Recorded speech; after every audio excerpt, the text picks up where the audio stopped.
திருமணம் செய்ய அரசே 30 லட்சம் ரூபாய் நிதியுதவி கொடுத்தா எப்படி இருக்கும்? ஆசிய நாடான தென்கொரியாவில் இதுதான் நடக்குது. இதற்கு காரணம் இல்லாமல் இல்லை. உலகத்திலேயே கருவுறுதல் விகிதம் தென்கொரியாவில் குறைஞ்சிருச்சு. 2021ல 0.81 இருந்த கருவுறுதல் விகிதம் இப்போதைக்கு 0.72 ஆகிவிட்டது.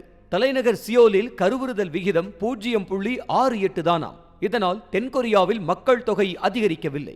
கருவுறுதல் விகிதம் 2.1 உயர்ந்தால்தான் தற்போதைய மக்கள் தொகை ஒரே நிலையாக இருக்குமாம். இதற்கு என்ன செய்யலாம் என ரூம் போட்டு யோசித்த தென்கொரிய அரசு புதிதாக திருமணமாகும் தம்பதியினரை ஊக்கப்படுத்தும் முயற்சியில் இறங்கியுள்ளது.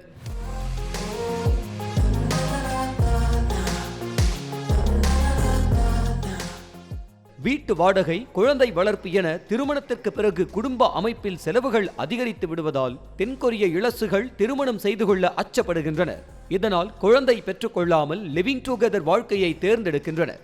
இதனை தடுக்க திருமணம் செய்து கொள்ளவும் குழந்தை பெற்றுக்கொள்ளவும் பல சலுகைகளை தென்கொரிய அரசு அறிவித்து வருகிறது.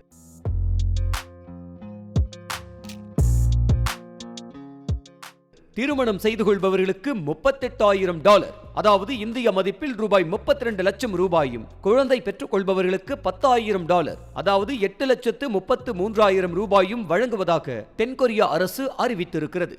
அதுபோக ஜோடி சேர்ப்பதற்கு டேட்டிங் ஆப்களையும் அரசே நடத்த தொடங்கி இருக்கிறது. இதற்காக பெரும் தொகையையே அரசு ஒதுக்கியிருக்கிறது.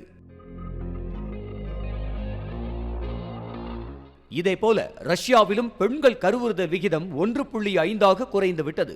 அங்கும் மக்கள் தொகை நிலைத்தன்மை பெற கருவுறுதல் விகிதம் 2.1 இருக்க வேண்டும்.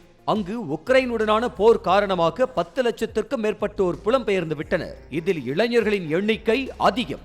இது போன்ற காரணங்களால் மக்கள் தொகை குறைந்துள்ளதால் கவலை அடைந்துள்ள ரஷ்ய அரசு மக்கள் தொகையை அதிகரிக்கும் நடவடிக்கையில் இறங்கியுள்ளது. எப்போதும் பணியில் மூழ்கி கிடப்பதை தடுக்கும் வகையில் வேலை இடைவெளியின் போது ரொமான்ஸில் ஈடுபடுவதை கருத்தில் கொள்ளுமாறு அதிபர் விளாடிமிர் புட்டின் அறிவுரை வழங்கியுள்ளார். இப்படியாவது கருவுறுதல் விகிதம் அதிகரிக்கும் என்பது எதிர்பார்ப்பு. மேலும் ரஷ்யாவின் சில பகுதிகளில் குழந்தை பெற்றுக்கொள்ளும் பெண்களுக்கு ஊக்கத்தொகை வழங்கும் திட்டத்தையும் அறிவித்துள்ளனர். செய்திகளை உடனுக்குடனும் துல்லியமாகவும் தெரிந்து கொள்ள சப்ஸ்கிரைப் பண்ணுங்க.